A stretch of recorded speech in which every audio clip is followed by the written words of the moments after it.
एक बार की बात है, बीरबल की किसी बात से बादशाह को गुस्सा आ गया। उन्होंने बीरबल को दरबार से निकाल दिया और आगरा से दूर चले जाने का हुक्म दिया और बीरबल से कहा, फिर कभी मुझे अपना चेहरा मत दिखाना। बीरबल ने कहा, जैसी आपकी आज्ञा, जहां पनाह। फिर वे चुपचाप वहां से चले गए। कुछ दिनों बाद बादशाह अकबर को एहसास हुआ कि उनसे भारी भूल हो गई। उन्हें बीरबल की बहुत याद आ रही थी। उन्होंने अपने नौकरों को भेजा कि वे बीरबल को वापस ले आएं, लेकिन उनका कोई पता नहीं चला। बीरबल अपने घर पर भी नहीं थे। यह कोई नहीं जानता था कि वे कहाँ चले गए। बादशाह अकबर ने उन्हें खोजने का बहुत प्रयास किया, लेकिन बीरबल के बारे में उनके परिवार वालों को भी कोई जानकारी नहीं थी। एक दिन अकबर के दरबार में एक साधु महाराज अपने 2 शिष्यों के साथ पधारे। शिष्यों ने दावा किया कि उनके गुरुजी दुनिया के सबसे बुद्धिमान आदमी हैं। बादशाह अकबर ने सोचा कि क्यों न वे उस साधु को बीरबल की जगह रख लें, लेकिन वे पहले उसकी परीक्षा लेना चाहते थे। बादशाह ने दरबारियों से कहा कि वे साधु से कठिन सवाल पूछें। फिर दरबारियों द्वारा सवाल पूछे गए। एक मंत्री ने पूछा, इस संसार में सबसे श्रेष्ठ क्या है? ज्ञान, साधु ने कहा। दूसरे मंत्री ने पूछा, इस दुनिया में सबसे गहरा क्या है? एक स्त्री का हृदय, साधु महाराज ने कहा। तीसरे मंत्री ने पूछा, ऐसा क्या है जिसे खोने के बाद कभी पाया नहीं जा सकता? जीवन, साधु ने मुस्कराते हुए जवाब दिया। मंत्री ने पूछा, रात को सुनाई देने वाला सबसे मधुर स्वर क्या है? भगवान से की गई प्रार्थना के स्वर। मंत्री ने पूछा, वह क्या है जिसकी गति पवन से भी तेज है? इंसान की सोच।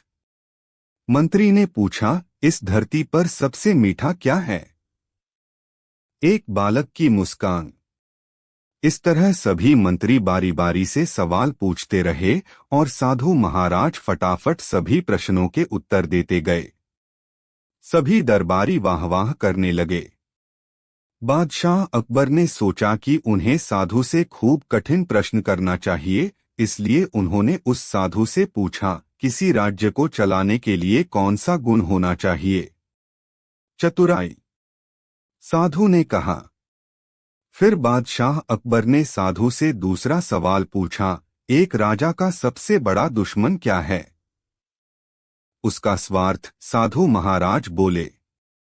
बादशाह अकबर ने साधु से अगला सवाल पूछा, क्या तुम कोई जादुई करिश्मा दिखा सकते हो? साधु ने कहा, मैं उस व्यक्ति को आपके सामने ला सकता हूं जिससे आप मिलने की इच्छा रखते हैं। यह सुनते ही बादशाह अकबर उत्साहित हो उठे। उन्हें कई दिनों से बीरबल की बहुत याद आ रही थी। आज उन्हें अपने मन की बात कहने का अवसर मिल गया। बादशाह बोले, मुझे अपने बीरबल की बहुत याद आ रही है। मैं उससे मिलना चाहता हूं। साधु ने उसी समय अपनी नकली दाढ़ी और मूंछ उतार दी।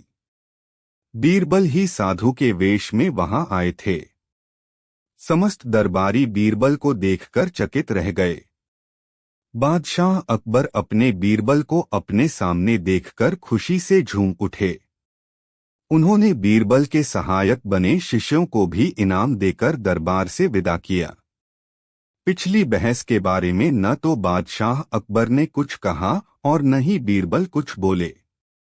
उन दोनों का रिश्ता कुछ ऐसा ही था। वे लोग जानते थे कि भले ही आपस में किसी विषय को लेकर कितनी भी बहस कर लें या लड़ लें, मगर एक दूसरे के बिना चैन से कदापि नहीं रह सकते। बादशाह अकबर और बीरबल न केवल हिंदुस्तान में बल्कि अन्य देशों में भी लोकप्रिय थे। बादशाह अकबर अपनी बहादुरी के लिए जाने जाते थे, जबकि बीरबल को लोग उनकी चतुराई और बुद्धिमत्ता के लिए सराहते थे। लेकिन कुछ दरबारी हमेशा यह साबित करना चाहते थे कि वह अकबर और बीरबल से कहीं बेहतर है। एक बार ईरान के बादशाह ने बादशाह अकबर और बीरबल को अपने यहाँ आने का न्योता दिया।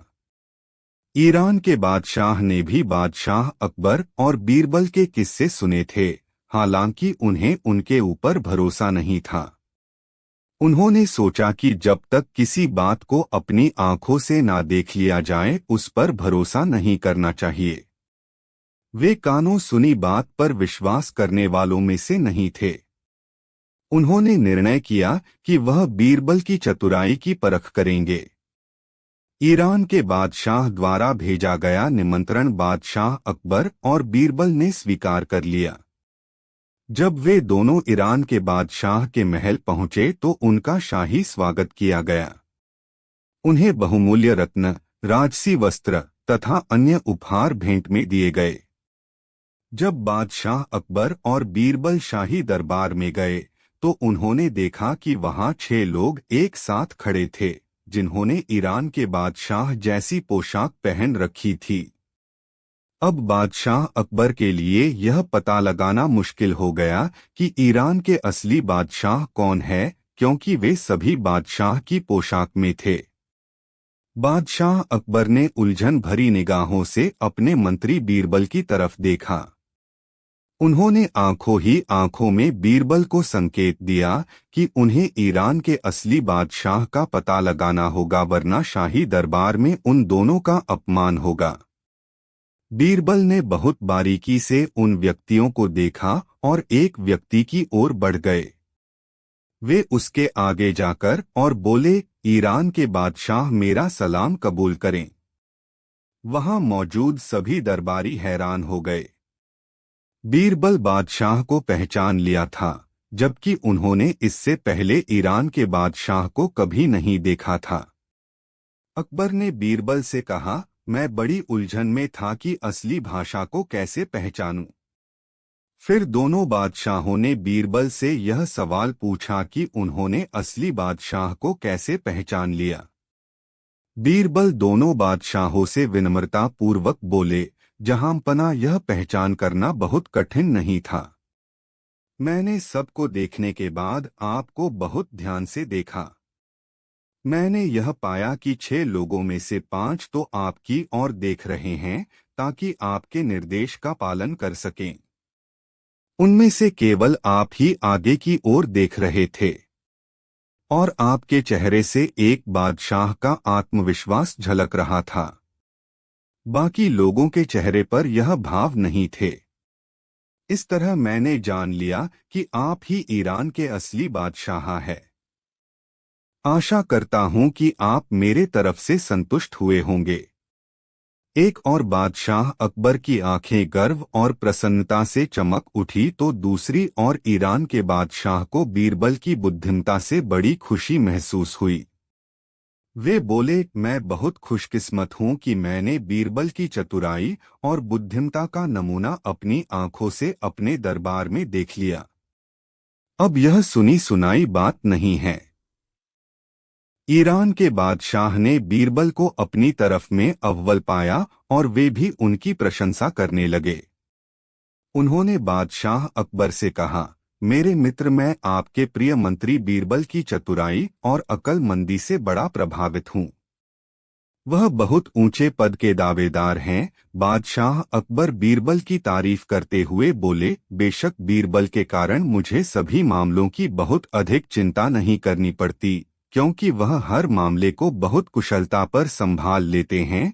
ईरान के बादशाह के एक दरबारी को बीरबल से बहुत जलन होने लगी कि बीरबल उनके बादशाह के भी प्रिय बन गए हैं।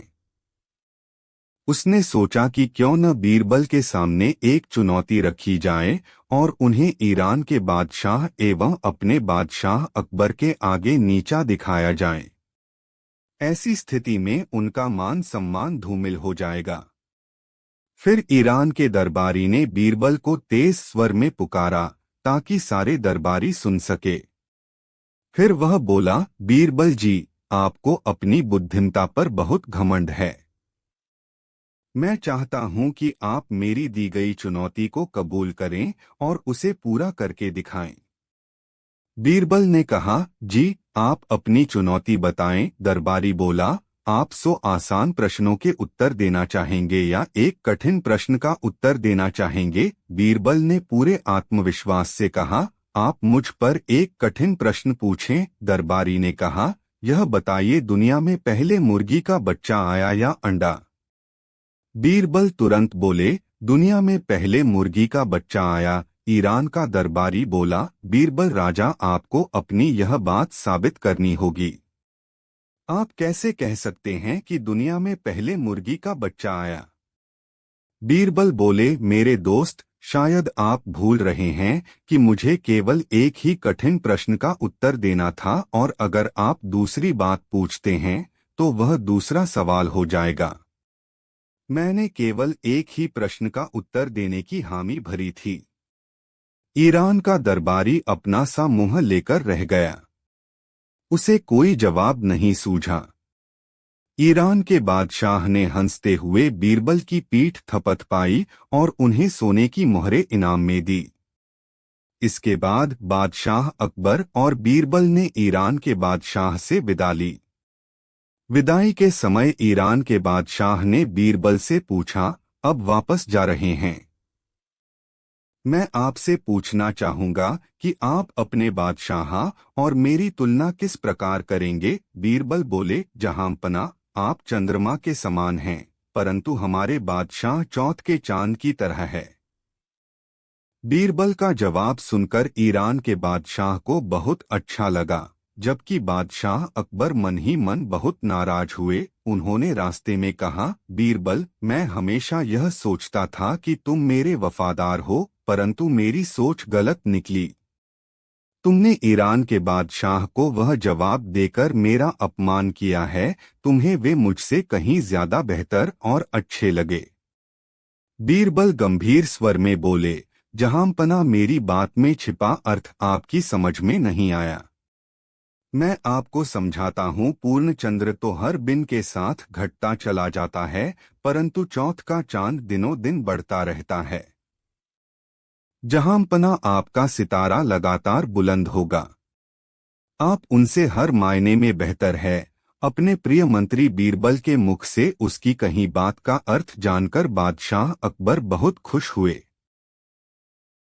बीरबल की चतुराई से सभी दरबारी जलते थे। वे अपने आप को बीरबल के पद पर देखना चाहते थे। एक दरबारी ने कहा, जहांपना, हम भी बीरबल की तरह चतुर और बुद्धिमान हैं, परंतु आप हमारी ओर कभी ध्यान नहीं देते। मेहरबानी करके हमें कम से कम एक मौका तो दें। बादशाह अकबर बोले, तो तुम लोगों को लगता है कि मैं बीरबल की झूठी तारीफ करता हूँ? आज मैं तुम लोगों के सामने एक चुनौती रखने जा रहा हूं। अगर तुम उसे पूरा कर सके तो मैं यह मान लूंगा कि बीरबल ही एकमात्र अक्लमंद दरबारी नहीं है। जी जहांपना। बोले, क्या चुनौती है? एक दरबारी ने पूछा। उसने सोचा कि आज उसे अपनी योग्यता दिखाने का मौका मिल ही गया। वह बादशाह की चुनौती पूरी करके बीरबल से बाजी मार ले जाएगा। बादशाह अकबर बोले, तुम्हें 3 सिक्कों से 3 चीजें खरीद कर लानी हैं। ये 3 चीजें यहाँ, वहाँ और न यहाँ न वहाँ की होनी चाहिए। बादशाह अकबर की बात सुनकर उस दरबारी के होश उड़ गए। यह कैसी अजीब सी चुनौती है। पहले तो उसने सोचा कि हार मान ले, लेकिन फिर सोचा कि क्यों न अपनी ओर से एक कोशिश कर ली जाए। तत्पश्चात वह दरबारी शहर के सबसे बड़े व्यापारी के पास गया और उससे बोला, जनाब, मुझे 3 सिक्कों से यहाँ, वहाँ और न यहाँ न वहाँ की चीजें चाहिए। व्यापारी बोला, हुजूर, अगर आप बुरा न माने तो एक बात कहूँ। मुझे लगता है कि आपके दिमाग में कोई खराबी है। ऐसी कोई चीज हमारे यहाँ नहीं मिलती। फिर वह दरबारी दूसरे व्यापारियों के पास गया, लेकिन वे चीजें कोई नहीं बेचता था। सारा दिन इधर उधर दौड़ने के बाद वह अंततः दरबार में वापस आ गया। उसने अकबर से कहा, क्षमा करें जहांपनाह, मैं आपकी चुनौती पूरी नहीं कर सकता। तब बादशाह अकबर ने बीरबल को बुलाया और यही चुनौती पूरी करने को कहा। बीरबल तुरंत दरबार से चले गए। सभी दरबारियों ने सोचा कि बीरबल भी यह चुनौती पूरी नहीं कर सकते, क्योंकि अकबर ने ऐसी चीजें खरीदने को कहा था जो दुनिया में कहीं नहीं मिल सकती थीं। सभी दरबारी यह सोच रहे थे कि आज बीरबल को भी हार माननी पड़ेगी। उन्हें भी सबके सामने अपमानित होना पड़ेगा। परंतु ये क्या? बीरबल 2 घंटे बाद दरबार में वापस आ गए। सभी दरबारी और मंत्री यह देखकर हैरान हुए कि बीरबल ने इतनी जल्दी चुनौती कैसे पूरी कर ली। अब वे लोग यह देखना चाहते थे कि बीरबल क्या खरीद कर लाए थे। अकबर ने पूछा, बीरबल, क्या तुम यहाँ वहाँ और न यहाँ न वहाँ खरीद लाए? बीरबल ने सलाम करते हुए कहा, जहांपना, मैंने यहाँ एक सिक्के से मिठाई खरीदी, फिर एक सिक्का भगवान के नाम पर भिखारी को दिया जो वहां गया। तत्पश्चात तीसरे सिक्के से मैंने जुआ खेला जो न यहाँ न वहाँ कहीं नहीं गया। बादशाह अकबर बीरबल के इस उत्तर से बहुत संतुष्ट हुए। इस तरह बीरबल ने साबित कर दिया कि वे सबसे बेहतर हैं। ऐसी स्थिति में दरबारियों के चेहरे देखने लायक थे।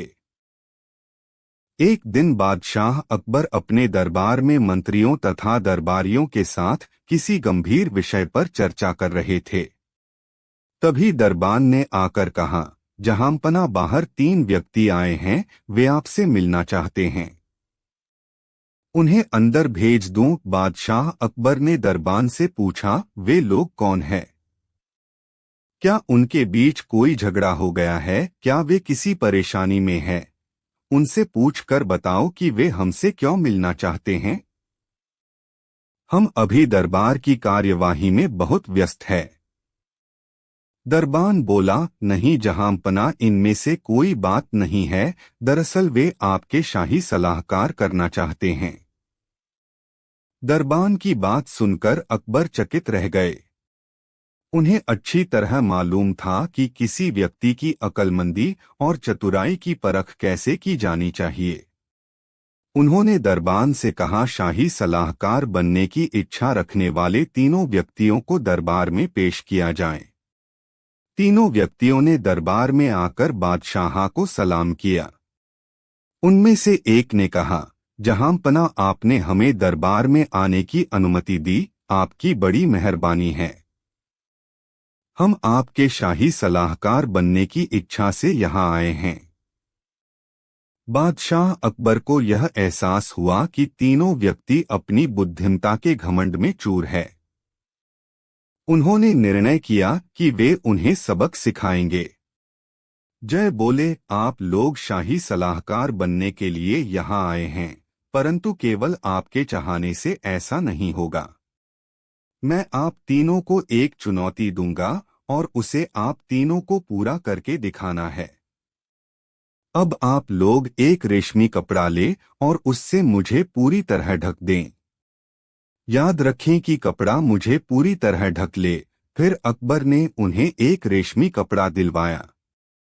पहले व्यक्ति ने जब बादशाह अकबर को ढकना चाहा तो उसे लगा कि वह कपड़ा तो छोटा है। उसने कपड़े को फैलाना चाहा, परंतु यह संभव नहीं हुआ। तभी दूसरा व्यक्ति आगे आया। उसने भी अपनी ओर से हर तरह से प्रयास किया, परंतु वह भी सफल नहीं हो सका। फिर तीसरे व्यक्ति की तिकड़म भी किसी काम नहीं आई। वे 3 व्यक्ति इतना आसान सा काम भी नहीं कर सके। फिर अकबर ने बीरबल को बुलाया और कहा, बीरबल, यह 3 शाही सलाहकार बनना चाहते हैं, परंतु इनसे छोटा सा काम नहीं हो पाया इस कपड़े से मुझे ढक सके। अब तुम्हें इन्हें बताना है कि यह काम कैसे किया जा सकता है। बीरबल ने बादशाह अकबर को सिंहासन पर बिठाया और बोले, जहांपनाह, जब हम सभी बैठे हुए हैं तो आपको खड़े नहीं रहना चाहिए। आप यहाँ बैठ जाएं। जब बादशाह अकबर बैठ गए तो बीरबल ने उसी कपड़े से उन्हें पूरी तरह ढक दिया। अब उन्हें सपने में कोई परेशानी नहीं हो रही थी। इसके पश्चात बादशाह अकबर ने मुस्कुराते हुए उन तीनों व्यक्तियों से कहा, ऐसी बुद्धि पाना आसान नहीं होता। यह सब इतना सरल नहीं है जितना देखने में लगता है। आप लोग समझ गए होंगे कि बीरबल आज इस स्थान पर क्यों है और आप लोग एक बार बादशाह अकबर ने बीरबल की बुद्धि की परीक्षा लेनी चाहिए। उन्होंने बीरबल से पूछा, बीरबल, क्या बुद्धि की खेती की जा सकती है? बीरबल सोचते हुए बोला, जी हुजूर, जरूर की जा सकती है। यह सुनकर अकबर बोले, तो ठीक है, तुम बुद्धि की खेती करो और उसका फल हमारे लिए लेकर आओ। बीरबल बोले, जैसा आपका हुक्म। मैं जल्दी ही बुद्धि की खेती करके उसका पहला फल आपको भेंट करूंगा। सभी दरबारी अकबर और बीरबल की बातें सुन रहे थे। वे हैरान थे कि बीरबल बुद्धि की खेती कैसे करेंगे और कैसे बुद्धि का फल बादशाह को भेंट करेंगे। दरबार के समाप्त होने पर बीरबल सीधे राजमाली के पास जा पहुंचे और बोले, राज उद्यान में कद्दू की बेलों पर क्या कद्दू आ रहे हैं? माली बोला, हुजूर, आ तो रहे हैं, पर अभी वे टमाटर जितने ही छोटे हैं। यह सुनकर बीरबल बहुत प्रसन्न हुए। उन्होंने माली के कान में कुछ कहा, फिर वे अकबर के पास गए और बोले, जहांपना, मैंने बुद्धि की खेती शुरू कर दी है। मैं कुछ दिनों में आपको बुद्धि का पहला फल भेंट कर दूंगा। कुछ दिनों के बाद बीरबल राज उद्यान में फिर गए। वहां माली ने छोटे छोटे कद्दू को घड़े के अंदर डाल रखा था। यह देखकर बीरबल वापस लौट आए। उधर कद्दू मटकों में ही बड़े होने लगे। कुछ दिनों बाद कद्दू इतने बड़े हो गए कि पूरे मटकों में समा गए। बीरबल ने सारे कद्दू मटकों सहित कटवा लिए और अकबर के पास संदेश भिजवाया, कल सुबह मैं बुद्धि का पहला फल लेकर दरबार में आ रहा हूँ। अगले दिन दरबार में सब बेसब्री से बीरबल का इंतजार करने लगे। तभी बीरबल 2 मटके लिए दरबार में उपस्थित हुए और अकबर से बोल, जहांपना, मैं बुद्धि के फल ले आया हूँ, किंतु ये फल बड़े नाजुक हैं।